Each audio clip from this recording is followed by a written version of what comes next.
Hello everybody, hope you're doing well. Welcome to another installment of Modern Classics, and in this video I'm going to be focusing on the classic album by Death Grips called Year of the Snitch. Year of the Snitch came out in June 2018, and at the time of recording this video is the last album that Death Grips have released. And who are Death Grips? Well, you're in for a massive rabbit hole there. In fact, there's a massive rabbit hole even just with this album, and I'll try and condense it as much as I can. But long story short, I suppose, Death Grips are an experimental hip hop band based in Sacramento, California, and consist really of three members. That is Andy Moran, who's the keyboardist and mainly producer on this album. Zach Hill, excellent drummer who's appeared in almost countless amount of other different bands, and of course, we can't forget Stefan Burnett, otherwise known as MC Ride. And what makes MC Ride such a unique rapper is, to many people, isn't a guy who you would say is rapping so much as a guy who rhythmically will yell and scream and do very dissonant vocals, which to many people would not associate with typical hip hop music. I'm a huge fan of Death Grips, and there's many projects by them that I consider classics, really. In these modern classic installments, I always kind of focus on stuff that are personal favourites, and Year of the Snitch is definitely that. So, with Year of the Snitch, to some, you might say that this is Death Grips' most versatile and perhaps weirdest album. And to those who feel that way, I can understand. There's decisions in the production and mixing which is quite unique, shall we say, especially for a band who are as big as them.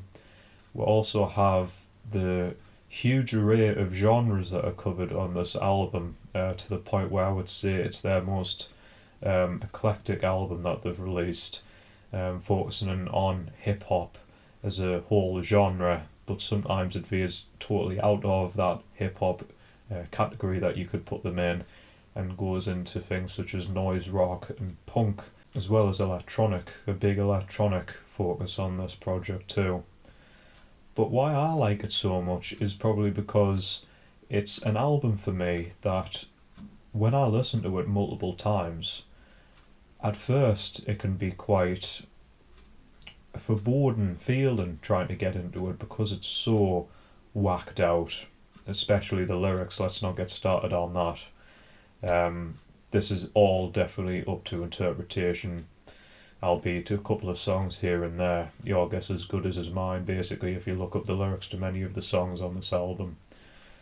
But what I want to say is that it's an album for me that at first you might be very put off by it, but if you give it a lot of spins, I find that it actually, if anything, becomes their most catchiest and, in a way, accessible album.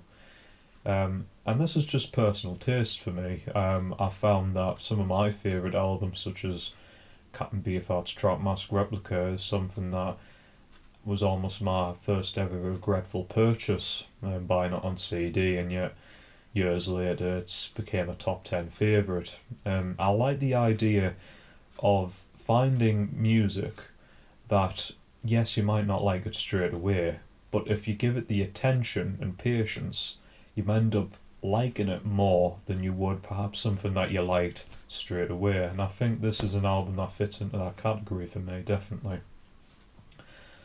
What I want to also say is that I'm also a fan of late era Scott Walker, and the reason why I bring him up is because I almost feel like the last albums that Scott Walker released in his time of being alive kind of follows a similar trajectory of Death Grips, in my opinion. And the reason why I feel that is because the last few albums that Scott Walker released were extremely dark, sometimes even scary, I would say. And Death Grips is definitely something that could be considered those things.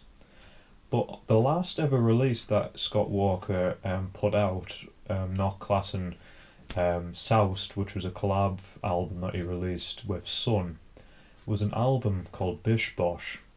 And that album took the left field sounds that he was going and dabbling with and pushes it to a point where it almost becomes funny and rather captivating in its uniqueness, um, in a sort of madhouse carnival sort of way.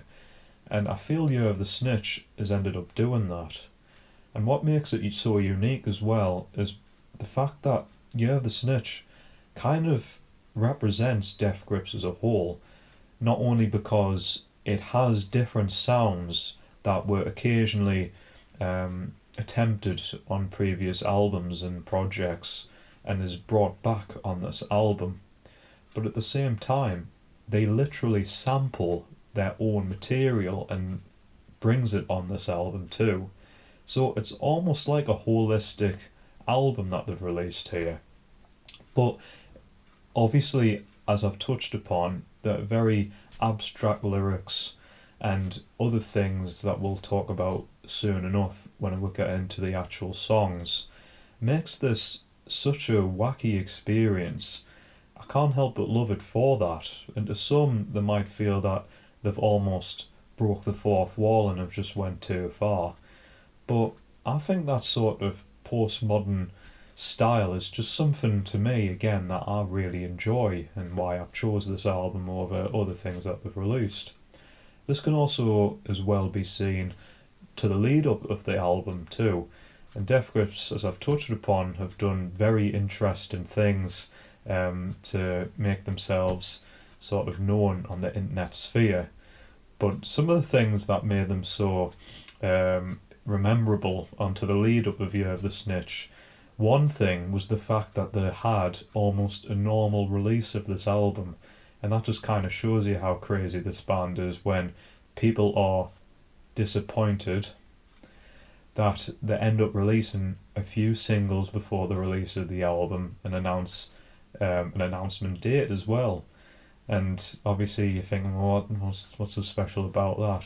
Well, it's almost like they've done a double bluff because they were so used to leaks and them releasing it out of the blue without going to the label's opinion on when they should release it and such like that, that doing that almost makes it weird in itself that Death Grips done that. But what I personally remember is two other things too. One thing was that they said Death Grips is online on Twitter, and that ended up being the name of the first track on this album. But they said that, like, I looked it up on Twitter almost a year before the album was released, and because of that little sentence, they created this, that made a spark of this meme that related to Death Grips, and it was way before any songs even came out. Another thing that stood out to me was almost this sort of trailer that they released for the album where in the midst of having these different iPhone little jingles that, you know, messages pop out, it would have the name of the songs. That was how they announced the songs on this album. And in the midst of that, you had MC Ride screaming, "Why me?"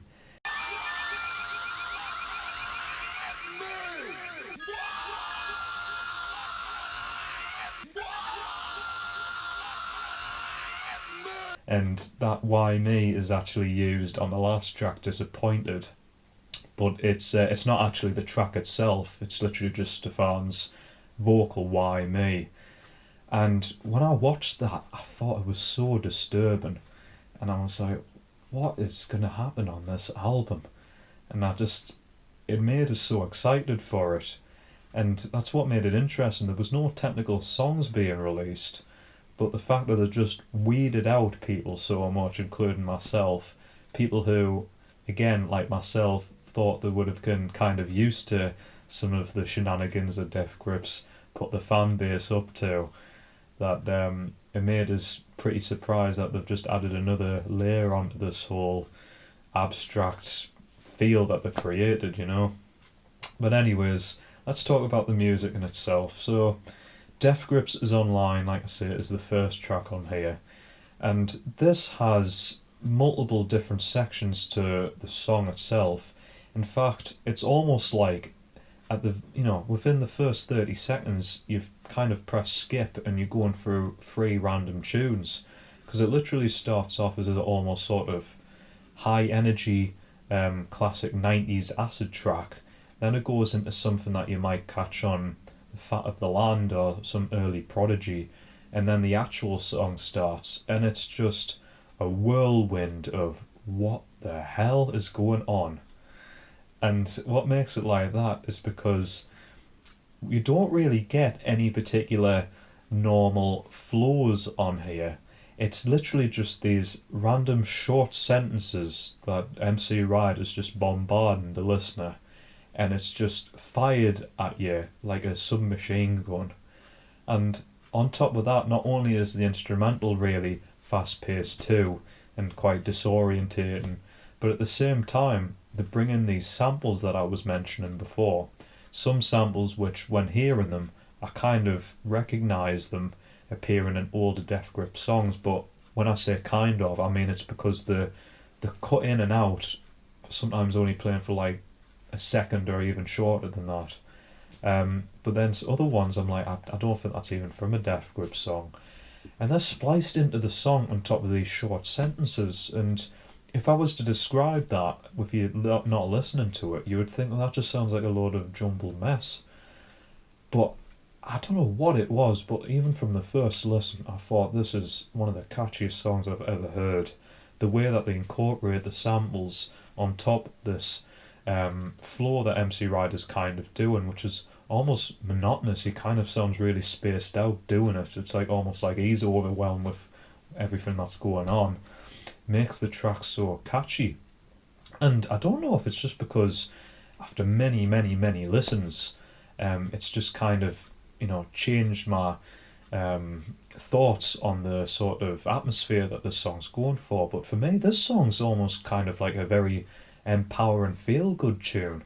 There's something about those synthesizers that are used.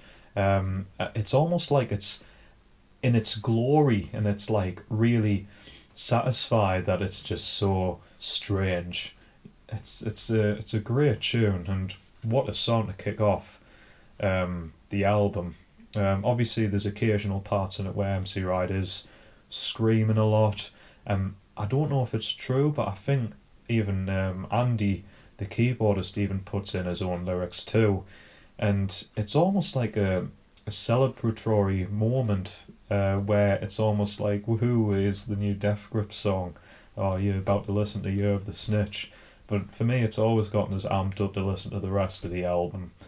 And it's important to note that too, because this album, not really so much compared to the other things that they've released, flows extremely well, which is good because there's a few short tracks on here. It's overall quite a short album, and there's even an interlude and an outro on here, the outro appearing before another song. I don't know. So it's good that it flows really well, because otherwise it would just be too sporadic and just would feel like a mess. But the fact that they've been able to conjure up so many different genres, as well as make it flow so well, I think deserves some recognition itself there, whether or not it's not your favourite Death Grips project. I think if you listen to it all the way through, back to back, many times, you'll notice that yourself. But things slow down a lot when it comes into the second track, Flies. A really disturbed song. I always feel icky when I hear this song, and as the track suggests, this song is almost about flies. The hook is literally, should the opportunity arise, vomit on me, flies. I mean, you don't typically get many rappers saying that. And I mean, maybe it's just me because I think flies are absolutely disgusting, but it's the descriptions that MC Ride puts in this song which kind of hints towards overall just death in itself. He talks about like things like rubber eyes and stuff, and it's the way the song sounds too, which is really creepy. Again, it's almost like the sort of synthesizer that's used here, and the really sporadic and disjointed beat that's used on here. that just makes it seem so off-putting, but it's in a really good way. Because at first I didn't like this song. I remember thinking it's almost a skippable song because I used to think it was too slow. That was a big thing. But I ended up finding that it does have its own very unique rhythm. Um, and the way that the record scratching is used on here, record scratchings are used a lot throughout this whole album. The way that's used on this particular song, again, kind of make it sound like it's almost like a fly buzzing around. And what also applies to this really atmosphere is like the very last part of the song where it's just this massive sort of slowed down, reverby mush. And this part, again, it wasn't until I got used to it being a sort of build up to the next track, Black Paint. Again, I really disliked it because I thought it just totally killed the momentum that was going on throughout the song. But the way that they've made this sound, it again, I want to describe it as a sort of being in the middle of a swamp and you've got all these flies around you and you feel like wet and too hot and sticky. It's like uncomfortable, like the humidity is almost at 100%. That song, Flies, gives me that feeling. And as I always will say, and it doesn't have to be in a particular good mood to put us in this sort of feeling, but it's anything that if I close my eyes, if a song's able to transport us into its own world that it's building, then I always class it as a great tune, and Flies does that for me. And the third track, Black Pain, is such an amazing song. There's a huge focus on rock on this song. It really makes the band sound like an actual band. And MC Ryder just kind of shows how, although he is kind of doing his typical shouting that he does on many other Death Grip songs, it shows that he's got a very versatile vocal performance that fits perfectly well on something which is technically a totally stylistic shift for something that he's totally used to. For me, this is actually one of the more immediately appealing songs because I find the riff that's used on this track, as well as the fantastic percussion that Zach Hill brings on here, makes it a total headbanger. And little things here and there on the song makes it extremely dizzying and just adds to it too. Is this, I don't know if I could call it as a sort of like carnival-esque sort of keyboard, or I suppose it would be classed as an organ. I can hear it pop in throughout the song when MC Ryder's delivering his verses, and it's almost back-mastered, and it just adds to this sort of, like I say, whacked out atmosphere, like you're almost at some sort of strange freak show. And I've always loved that sound that they've got on that song. And the song goes into a sort of, I suppose, instrumental section that again I used to just kind of think there's nothing going on here, just get back into the vocals. But if you just listen to it more and more and you pay more attention to what Zach's actually doing on the drums, as well as the amazing bass that's going throughout this song, the song as a whole is just again one of my favourite Death Grip songs and is an amazing track. And then we get into Linda's in custody. A lot of people associate this person called Linda as someone who was being prosecuted in relation to the Manson trials, and Charles Manson is kind of a big name when it comes to Death Grips. In fact, he appears technically on the first full featured project that Death Grips released, their amazing mixtape Ex-Military. Interesting how there's a perhaps callback to that song in a way. But as far as that, I think it's still kind of speculation, it's not really confirmed. But this song, again, is a song I'm almost a bit like Flies, where I couldn't really get the feeling of this song until giving it multiple listens. I think what makes it so cool is the fact that he isn't just whispering or just rapping normally or whatever. He's got this very sinister sound to him. It's almost like there's a huge build up ready to happen, and you just don't know when to expect he's just going to blow up. And I think that's what I really like about this song. Again, it's got this really eerie atmosphere, and what I like about it too is the fact that on multiple listens it becomes a really, really catchy track. These parts where, for example, MC Ride will deliver these vocals, and then these little couple of notes of synthesizers will play off each other with his vocals, really catchy. And the drum fills that go on throughout the song too, just really help carry this song. Very great song overall, definitely. We'll get to the interlude called the horn section, which again, to many, if you just hear it once or twice, you're probably just going to think, whatever, what's the point of this? But there's something about this song which I almost feel like it's almost like a cyberpunk kind of tune. It's almost like something like a person who's living in the 80s would associate what the future must be like. You can kind of imagine it in some sort of amazing hover car chase scene or something in some long forgotten B movie, and I just get that feeling a lot through the use of the electronic side to it, but just again the sort of really spasmodic drumming that's used on this too. And for me, I think it really builds up well to the next track, Ha Ha Ha. And again, it's all opinions, I know, but for me, this is not only my favourite Death Grips song, probably, but might be one of my favourite songs ever. And that's because this song has a lot of humour to it, as the song name might suggest.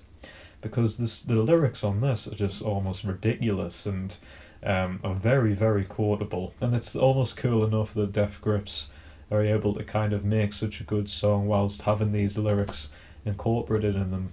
It's like if you gave these lyrics to any other rapper and made them rap over it, they would just be totally joked about and people would just put them down. But it's the fact that it's Death Grips and they make it work is what makes the track just so cool.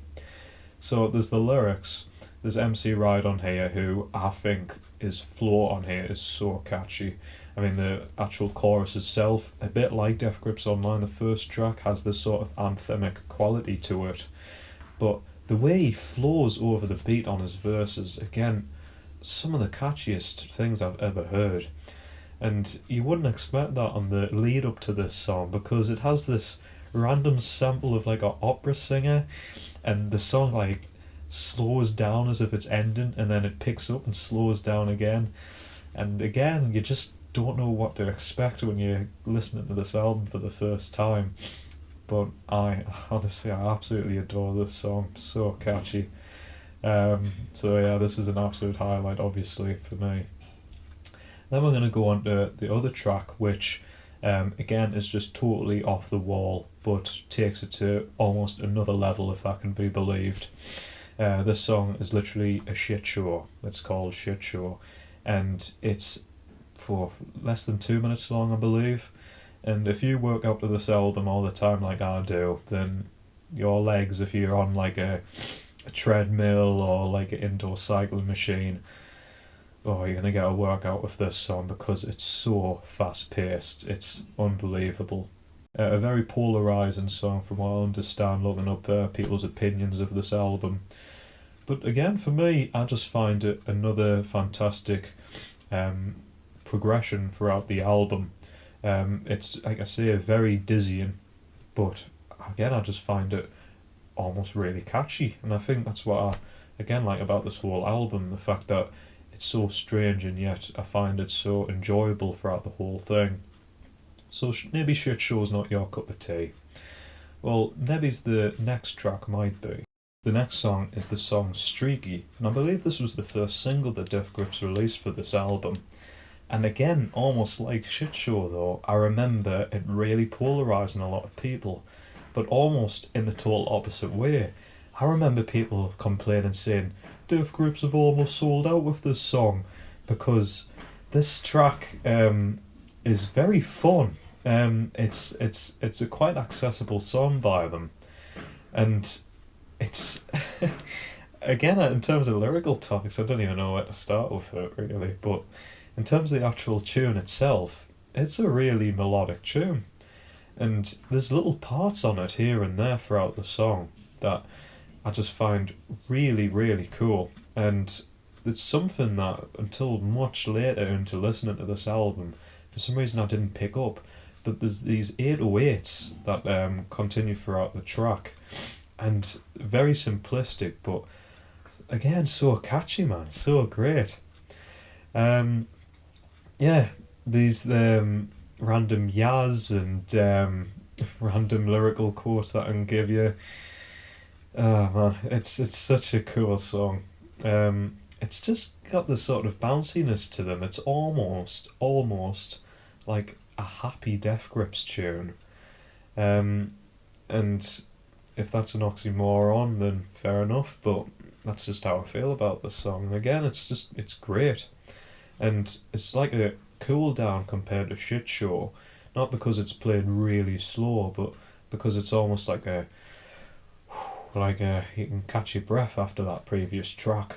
So Streaky is a great song, but for me, this album picks up even, much more compared to that song, with these next few songs. I can almost group the next three songs together: Dilemma, Little Richard, and The Fear, because it goes back to what I was saying before about how Death Grips, primarily the song Black Paint, are able to sort of dive into different sort of genres, because all three basically cover three different sort of subgenres extremely effectively.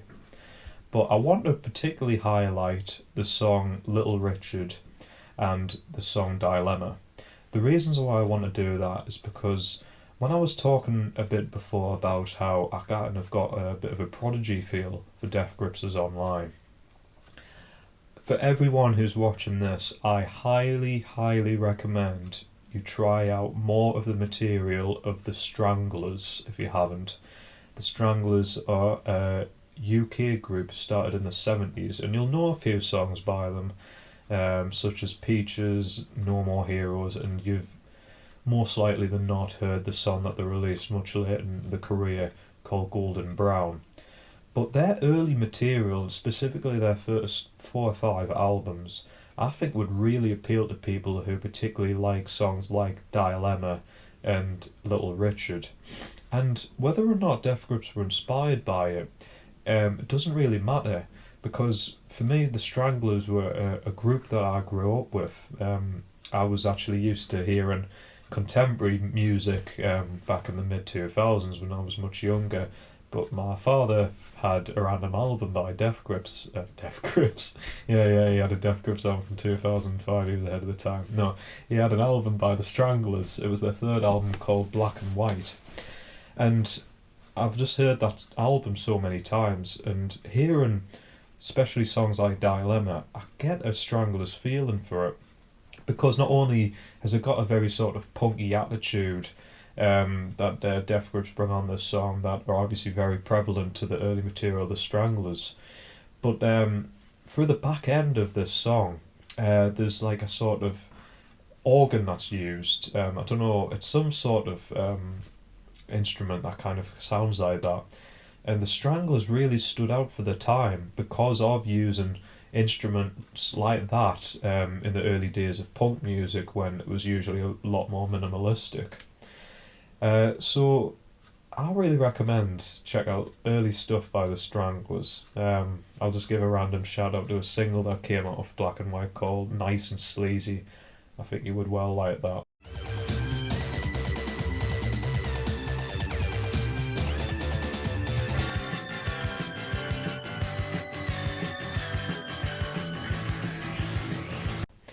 Anyways, off that rambling, but yeah, I absolutely love these tunes like Little Richard, which, a bit like how I was feeling about the horn section, has this very sort of old fashioned look on what futuristic music would be like, especially of how, is it MC Ride who's just doing the vocals here? He's got this sort of robotic quality, um, which I know he kind of done with the song Why Bitch Gotta Lie on an earlier album by them. But because of this futuristic sound to Little Richard, it complements it extremely well. And it's got these like little things here and there, like all of the songs on this album does, that just like really helps give the songs a lot more character. Like these, I can't even understand them. These female vocals that come in here and there on the song, again, just gives it a really unique presence. And the song Dilemma too features, I believe, the guy who directed the first couple of Shrek films. And why, of all people, I don't know. And if this is Death Grips kind of again leading to the sort of absurdist humour, which they do show quite a bit on this album, then I would probably guess it would be that. But yeah, he adds a very interesting spoken monologue to this song. They have a dilemma, but they'll win their dilemma. Okay, I don't know what that means, but yeah, so that's cool. So yeah, love them songs, and then we've got the Fear, which is kind of I've heard people kind of describe as sort of krautrock. I get a definite jazz feel to this song, kind of how the sort of drumming is done throughout the song, but the keyboards that's used on here, it's such a unique look on what can be described as the Fear, which to me, because the song has a lot of hints towards depression and a big theme of suicide on this song, you would expect the song to be a lot more bombastic, which the group are very able to do. But again, the song plays it in a very abstract way that isn't overbearing, but adds a lot of eeriness to it. I want to particularly focus on the vocals. Stuff like the backing vocals of the whispered jump, jump, jump, jump. MC Wright saying, "I'm gonna kill somebody," and then you get this vocal going, "Don't jump," and this scream of going, "Don't jump." Again, is so spooky, because when I hear it a lot, it's because it's such an elongated jump when he's saying it. It's almost like someone screaming it, but the pitch or the tone of them screaming jump like changes up and down, and I kind of interpret it as the person who is about to jump and hearing someone saying don't jump actually does, and it's almost like you're the person hearing them screaming don't jump and you're falling, and that's why it kind of sounds like that.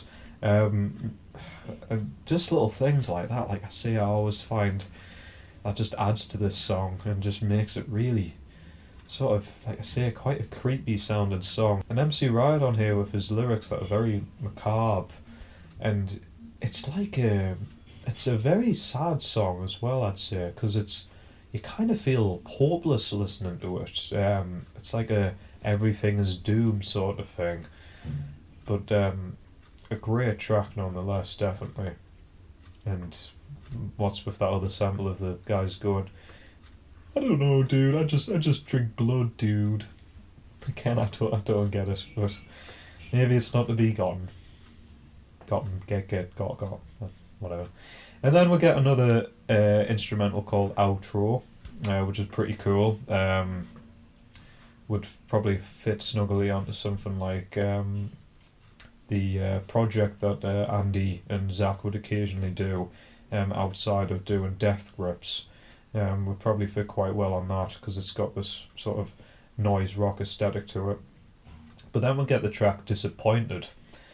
And does this song work? I kind of ask myself, because I feel like this song was supposed to be like a middle finger. Like, it's breaking the fourth wall and they're literally saying, "Wah, wah, wah, disappointed," as if they're like mocking the listener, like the Death Grips fan, because this album maybe is not what they were expecting. But it doesn't work for me, because, like I say, it's possibly my favourite Death Grips release. So I'm certainly not disappointed. But yeah, it kind of has a link to the first track, because MC Ride once again has these very short sentences. In fact, they're not even short sentences. It's like just shouted out words, like almost like just two words on top of each other, and yeah, again, very unique, but the drumming on here is so just earwormy, really catchy. And of course, this is where you get the infamous "Why Me" that comes up twice on this song, and it doesn't matter how many times I hear it, I still just find it very invigorating. You really feel it, like that sort of passion towards that "Why Me." It kind of reminds me of what MC Rai done on the first track on Steroids, where he's going all my life, all my fucking life.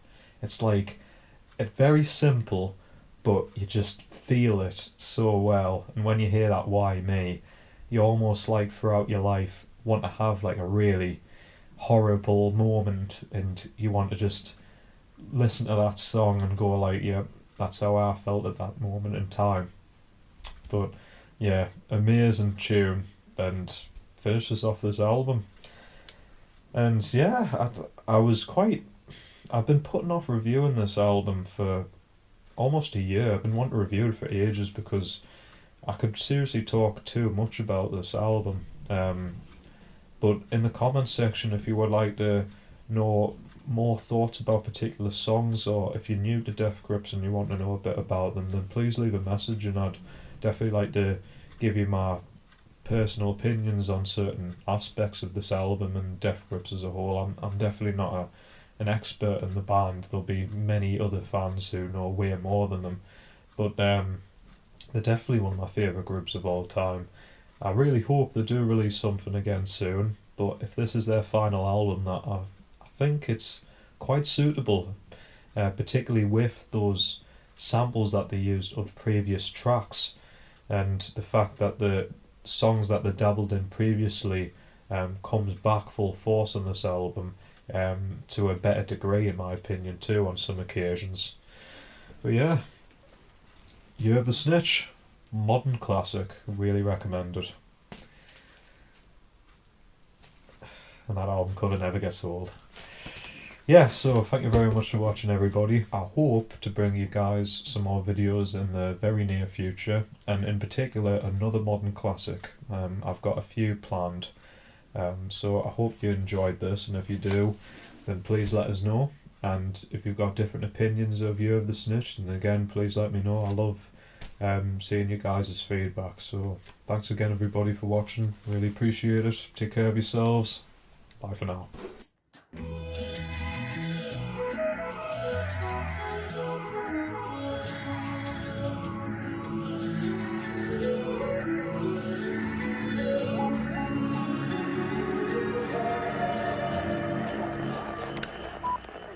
Thanks for listening.